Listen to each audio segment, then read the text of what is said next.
सपेरे के दोस्त। विषय से परिचय।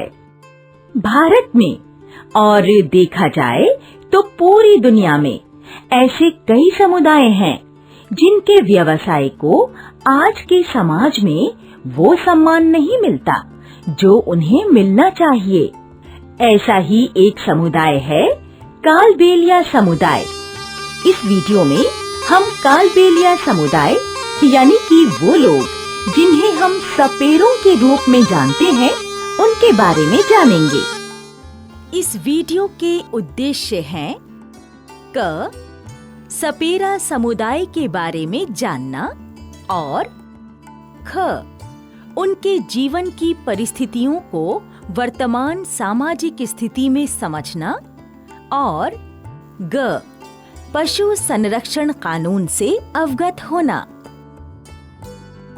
बबली और भोला सांपों को पालते थे। जानते हो सांपों को पालने वाले लोगों को क्या कहते हैं? जी हाँ, उन्हें सपेरा कहते हैं। भोला और बबली का सांप गांव में खो गया था। वे दोनों अपने सांप को पास के एक खेत में खोज रहे थे। वे दोनों किसानों और जमींदारों के पास गए। आइए देखते हैं उनके साथ आगे क्या होता है। भाई जी, हमारा सांप खो गया है। क्या आपने उसे देखा है? वो लगभग 6 फुट लंबा मटमैला सांप है। हमारी रोजी रोटी का साधन है वो। कहीं देखा हो तो बता दो। चल भाग यहां से, ना देखा तेरा सांप। किसान भाई, आपके खेतों के चूहे खत्म करता है हमारा सांप। अब तो चूहे मारने की दवाई का जमाना है, अब कहां सांप की जरूरत। अगले दिन उनको एक खबर मिलती है कि नगर निगम के लोगों ने एक सांप पकड़ा है और उसे चिड़ियाघर में देने वाले हैं। भोला और बबली निगम दफ्तर पहुंचते हैं। उनको अंदर जाने से रोका जाता है। जैसे तैसे वे अंदर पहुंचते हैं। राम राम बाबूजी, हमको पता चला है कि आपने एक सांप पकड़ा है। वो हमारा सांप है साहेब, हमारा शंकर। अरे हट, सांप को रखना गैर कानूनी है। तुम लोग सांपों को पकड़कर उनकी बुरी हालत करते हो। नहीं साहेब, हम लोग तो इन्हें बचाकर इनकी सेवा करते हैं और इनके ही सहारे हमारा जीवन चलता है। हम भला अपनी रोजगारी पर खुद पैर क्यों मारेंगे? जेल नहीं जाना है तो भाग जाए यहाँ से। इतनी मिन्नतों के बावजूद भी भोला और बबली को अपना सांप नहीं मिलता। वो दुखी मन से लौट जाते हैं और गांव में जाकर अपनी बीन बजाते हैं, इस आशा में कि शंकर उनके पास आ जाएगा। शंकर तो नहीं, पर गांव के लोग वहां आ जाते हैं। तभी स्कूल से लौटा फुरकान ये सब तमाशा देख रहा था।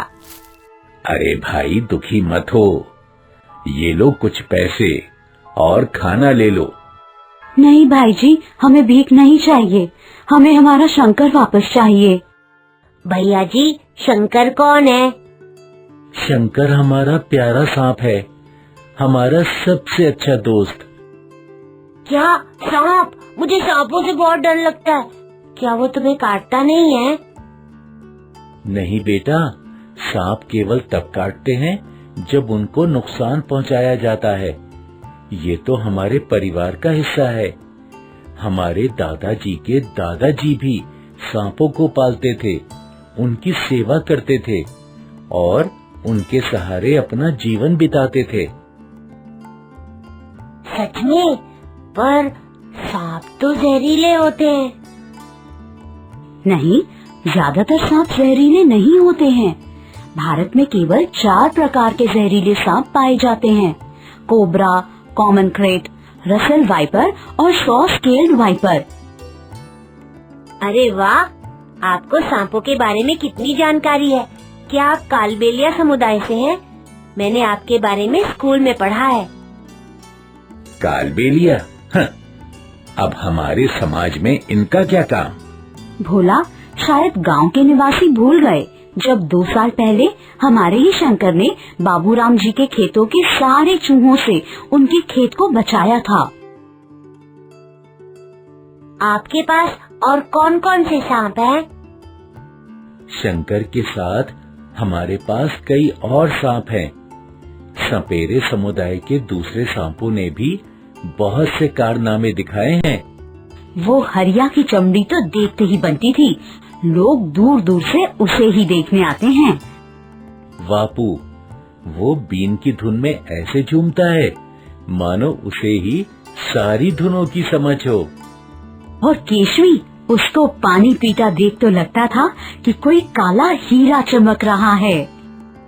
अरे वाह, सुनकर ही कितना रोमांचक लगता है।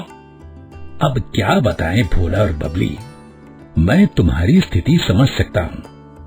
हम भी पिछले 50 सालों से हाथियों की देखरेख में अपना जीवन बिताते थे। हाथी पर सवारी करवाते थे, मेले और बड़े समारोह में उनको सजाते थे। तो फिर क्या हुआ? अब कहाँ है तुम्हारे हाथी?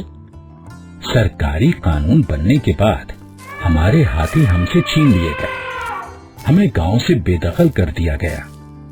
बहुत परेशानी झेली हमने और शहर में दूसरे व्यापार में मन भी नहीं लगा। रह रहकर हाथियों की याद सताती थी। पता नहीं उनकी देखभाल कौन कर रहा होगा। सरकार ने आपके हाथियों को क्यों छीन लिया? बेटा, अपने आनंद के लिए लोग जानवरों के साथ दुर्व्यवहार करते हैं। सरकार जानवरों के खिलाफ ऐसी क्रूरता को रोकना चाहती है। भाई, यह वास्तव में दुख की बात है। अब आप अपनी आजीविका कैसे चलाते हैं? पता नहीं हम अपने शंकर के बिना अब क्या करेंगे। हमने बहुत परेशानी का सामना किया। हालांकि हमें शहर में अन्य काम करने में कोई आपत्ति नहीं है, फिर भी हमें अपने हाथियों की याद सताती है। आप कई अवसरों पर लोगों का मनोरंजन करने के लिए किसी भी अन्य वाद्य यंत्र को बजा सकते हैं या नृत्य भी कर सकते हैं। आप भी सोचिए, अगर आप भोला और बबली की जगह होते तो क्या करते, और गांव वालों की जगह होते तो क्या करते? दोस्तों, हमने इस वीडियो द्वारा सपेरा समुदाय के जीवन के विभिन्न पहलुओं के बारे में जाना, उनके जीवन की कठिनाइयों को समझने का प्रयास किया और पशु संरक्षण कानून से अवगत हुए।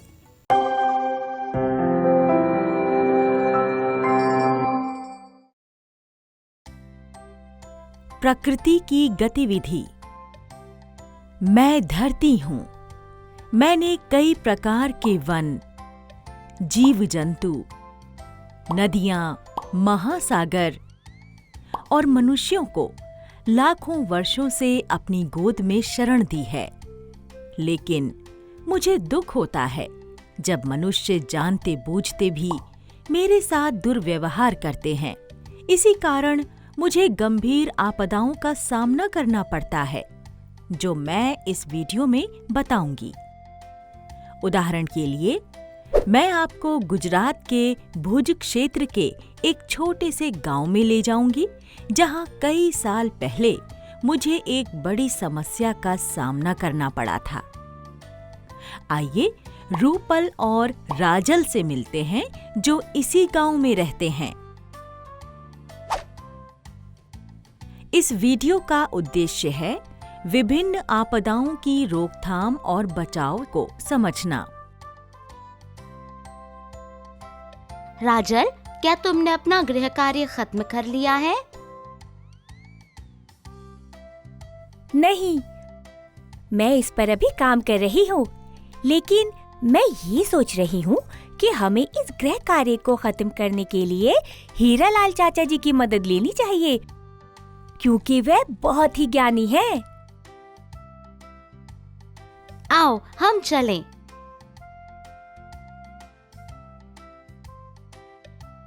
नमस्ते चाचा जी। नमस्ते। कैसे आना हुआ बच्चों?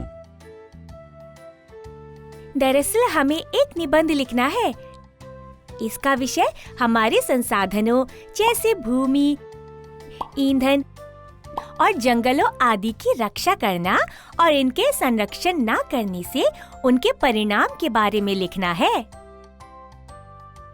यह बहुत ही दिलचस्प विषय है और भूमि और वनों की रक्षा करना इस समय की आवश्यकता है। आओ, यहाँ बैठो। क्या आप में से किसी ने भूमि, ईंधन और जंगलों की कमी के कारण समस्या का सामना किया? यदि हाँ, तो क्या आप उन समस्याओं को सूचीबद्ध कर सकते हैं?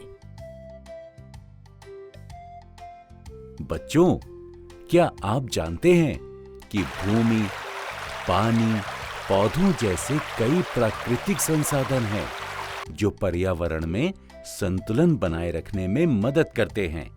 किसी प्रकार का दुर्व्यवहार भूकंप जैसी कई आपातकालीन स्थितियों की ओर ले जाता है। चाचा जी, भूकंप क्या होता है? इसके बारे में मैंने पहले कभी नहीं सुना। जैसा कि नाम से संकेत मिलता है, भूकंप पृथ्वी की सतह के अचानक हिलने के कारण उत्पन्न होता है। इससे भूमि में कंपन होता है। अरे, ये तो डरावना लग रहा है। क्या इससे नुकसान होता है? हाँ, बिल्कुल। भूकंप से बहुत नुकसान होता है। तीव्रता के आधार पर भूकंप कम और अधिक परिमाण का हो सकता है। अधिक परिमाण के भूकंप गांवों और शहरों को नष्ट करते हैं और बहुत विनाश का कारण बनते हैं। चाचा जी, क्या आपने अपने जीवन में कभी भूकंप अनुभव किया है? हाँ, इस भुज क्षेत्र के हमारे अपने गांव ने लगभग 18 साल पहले बड़े पैमाने पर भूकंप का अनुभव किया था। इससे भयानक तबाही हुई थी। ओह! और भूकंप के कारण क्या है? कुछ प्राकृतिक कारण हैं और कहीं न कहीं इन कारणों में मनुष्य की भी भागीदारी है। मनुष्य कैसे जिम्मेदार हैं? बहुत अच्छा सवाल है। खनन, बांध निर्माण और कुछ अन्य कारक भूकंप का कारण बन सकते हैं। ये सभी मानव निर्मित कारण हैं। ये क्या है? क्या आप समझा सकते हैं? खनन यानी माइनिंग एक ऐसी प्रक्रिया है जिसमें कोयला, पेट्रोलियम, चूना, पत्थर आदि संसाधनों की निकासी होती है। इस प्रक्रिया में पृथ्वी को चौड़ा और गहरा खोदा जाता है। इससे पृथ्वी में बहुत अधिक हलचल होती है। जब बांध बनाए जाते हैं, तब भी पानी के अतिरिक्त दबाव के कारण भूकंप आ सकता है। चाचा जी, लेकिन क्या हम खनन और बांध निर्माण रोक सकते हैं? नहीं, हम इन्हें नहीं रोक सकते। हालांकि जब पृथ्वी में झटके महसूस होते हैं, तो खनन और बांध निर्माण को अस्थायी रूप से रोका जाना चाहिए। यह काफी हद तक नुकसान को सीमित करेगा। पर ये कैसे संभव है? इन दिनों वैज्ञानिक उन्नत उपकरणों के जरिए भूकंप की भविष्यवाणी कर रहे हैं। अच्छा, फिर भूकंप के कारण काफी विनाश होता होगा। भूकंप की वजह से भूस्खलन, आग, सुनामी आदि की संभावना बढ़ जाती है, जिसके कारण जान माल और संपत्ति को नुकसान पहुंच सकता है। भूस्खलन, सुनामी, ये क्या है? भूस्खलन से भूमि के बड़े हिस्से पहाड़ी से गिर जाते हैं। सुनामी पानी में आने वाला भूकंप है। ओह, इस नुकसान को कैसे कम कर सकते हैं? सरकार लोगों को सलाह देती है कि वे ऐसे स्थानों पर घर ना बनाएं जहां भूकंप बहुत बार आते हैं। जैसे पहले बताया था, इन दिनों वैज्ञानिक भूकंप की भविष्यवाणी कर रहे हैं। इसके बाद उन क्षेत्रों के लोगों को सुरक्षित स्थानों पर ले जाया जाता है। भूकंप प्रतिरोधी घर बनाने के सुझाव भी हैं। भूकंप प्रतिरोधी घर? ये आम घरों की तुलना में क्या अलग होते हैं? ये भूकंप प्रतिरोधी घर इसीलिए कहलाते हैं क्योंकि ये भूकंप आने पर भी तबाह नहीं होते। आप में से किसी ने कभी भूकंप का अनुभव किया है? अगर हाँ, तो आपने या आपके माँ बाप ने क्या सावधानियां बरती? ओह, अब मुझे याद आया। मेरे पिताजी बता रहे थे कि हमारे गांव में भूकंप आने पर वे घर से बाहर भागे थे। हाँ बच्चों, हर किसी को अपने सामान के बारे में सोचे बिना बाहर खुले मैदान में भागने की जरूरत है। भूकंप में ना फंसना महत्वपूर्ण है। हमने भूकंप के बारे में चर्चा की। चाचा जी, पृथ्वी पर होने वाली अन्य आपदाएं क्या हैं? बाढ़ और चक्रवात भी आपदाएं हैं। ये बाढ़ और चक्रवात क्या है? बहुत भारी वर्षा बाढ़ और चक्रवात का कारण बनती है। इसके चलते घरों, गांवों और शहरों में पानी का आना, भूस्खलन की घटना और संपत्ति और जीवन का विनाश होता है। बाढ़ क्यों आती है? जब पेड़ गिर जाते हैं और भूमि बंजर हो जाती है, भारी वर्षा से बाढ़ आ जाती है। पेड़ की जड़ें बारिश के पानी को रोक लेती हैं। यदि पेड़ नहीं है, तो इस पानी को रोकने के लिए कुछ भी नहीं होगा। तो बाढ़ को रोकने के लिए हम क्या कर सकते हैं? बाढ़ को रोकने के लिए अधिक से अधिक पेड़ों को लगाना चाहिए। जल निकास बंद करना चाहिए। जो लोग झीलों, नदियों, समुद्रों जैसे जल निकायों के पास रहते हैं, उन्हें वहां अधिक पेड़ लगाने के लिए प्रोत्साहित किया जाना चाहिए। क्या बाढ़ की चेतावनी भी दी जा सकती है? हाँ बच्चों, जब यह चेतावनी जारी की जाती है, तो बाढ़ प्रवृत्त इलाकों, जहां बाढ़ की संभावना ज्यादा है, उनमें रहने वाले लोगों को उन स्थानों से अधिक सुरक्षित स्थानों पर जाने के लिए कहा जाता है। यह बहुत नुकसान से बचाता है।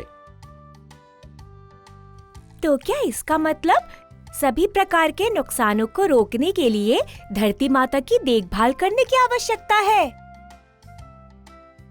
हाँ, तुम सही कह रही हो। प्रकृति बहुत नाजुक है। इसके सामंजस्य में बाधा नहीं डालनी चाहिए। चाचा जी, इन तमाम सावधानियों के बावजूद अगर भूकंप या बाढ़ आती है तो क्या होगा? कभी कभी आपदाएं मानव नियंत्रण से परे होती हैं। जब या तो भूकंप आते हैं या बाढ़ आती है तो थोड़ी सावधानी बरतने की जरूरत है। 1. लोगों को भूकंप या बाढ़ प्रभावित क्षेत्रों से बाहर निकालें। 2. सुरक्षित पेयजल और स्वच्छ भोजन प्रदान करें ताकि बीमारियों का प्रसार ना हो। 3. मलबे के नीचे दबे कीड़ों और सांपों से सावधान रहना चाहिए। 4. बीमारियों को फैलने से रोकने के लिए मृत शरीर और मृत जानवरों को हटाया जाना चाहिए। 5. जल्द से जल्द चिकित्सा प्रदान करें। 6. लोगों को सुरक्षित स्थानों पर ले जाएं। 7. स्कूलों में बच्चों को भूकंप और बाढ़ के बारे में बताएं। बच्चों, उन प्रमुख स्थानों को सूचीबद्ध कीजिए जो आपदाओं के समय तत्काल सहायता प्रदान करते हैं। चाचा जी, क्या पानी की कमी भी एक प्राकृतिक आपदा है? और हमारा गांव अभी इसका सामना कर रहा है ना? हाँ बच्चों, इसे सूखा कहते हैं। जब लंबे समय तक पानी की गंभीर कमी होती है तो सूखा पड़ता है। क्या इस आपदा के लिए भी मनुष्य जिम्मेदार हैं? कुछ मनुष्य निर्मित कारक हैं और कुछ हमारे नियंत्रण से परे हैं। सूखे का कारण जैसे वनों की कटाई आदि के लिए मनुष्य जिम्मेदार हैं। पर वनों की कटाई सूखे का कारण कैसे बन सकती है? मुझे लगता है कि वनों की कटाई के कारण बारिश नहीं होती है और इसलिए सूखा होता है। क्या मैं सही कह रही हूँ? हाँ, तुम बिल्कुल सही कह रही हो। सूखे से बचाव के लिए कदम उठाने की जरूरत है, अन्यथा कृषि पर असर पड़ता है और पशु और मनुष्य पर भी इसका बहुत बुरा असर पड़ता है। सूखे के वक्त लोग कुपोषण और निर्जलीकरण की समस्या से ग्रस्त होते हैं। इसका अर्थ है भोजन की कमी और पानी की कमी के कारण लोग पीड़ित होते हैं। ओहो, ये बहुत गंभीर स्थिति है। क्या वृक्षारोपण करने से सूखे को दूर किया जा सकता है? सिर्फ वृक्षारोपण ही नहीं, हमें सूखे से बचाव के लिए कई कदम उठाने की जरूरत है। हमें पानी को एकत्रित करने के लिए कदम उठाने की जरूरत है। ओह, यह कैसे होगा चाचा जी? वर्षा जल संचयन एक ऐसी विधि है जहां वर्षा जल को संग्रहित किया जा सकता है। हमें पानी को रिसाइकल यानी पुनर्चक्रण करने की जरूरत है। अच्छा, कई प्रयोजनों के लिए इस्तेमाल किए गए पानी का पुनः उपयोग करना ही है ना रिसाइकलिंग? जैसे पौधों को पानी, मवेशियों की सफाई के लिए पहले से उपयोग किए गए पानी का उपयोग करना। मैंने ठीक कहा ना? हाँ, बिल्कुल ठीक कहा। हमें पानी बचाने की जरूरत है। पानी बचाने के लिए बांधों और जलाशयों का भी उपयोग किया जाना चाहिए। सूखे के दौरान भूमि का भी उचित उपयोग किया जाना चाहिए। सूखे के दौरान कम पानी की आवश्यकता वाले पौधों को लगाया जाना चाहिए। चाचा जी, बहुत सारी आपदाएं और उनके कारक को नियंत्रित किया जा सकता है। हाँ राजल, तुम सही कह रही हो। इसे रोकने के लिए पर्यावरण की देखभाल करने की जरूरत है। चाचा जी, आपने हमें गृह कार्य खत्म करने के लिए बहुत जानकारी दी। अब हम जाएंगे। हमें अपना गृह कार्य भी पूरा करना होगा। बच्चों, हमने देखा कि भूकंप, बाढ़, चक्रवात, सूखा जैसी आपदाएं मनुष्यों को नुकसान पहुंचाती हैं। हमने इस वीडियो में विभिन्न प्रकार की आपदाओं और उनके कारण के बारे में सीखा। हमने इन आपदाओं को रोकने के तरीकों और इनसे बचने के तरीकों के बारे में भी जाना है। हमें इन आपदाओं को रोकने के लिए हर संभव कोशिश करनी चाहिए।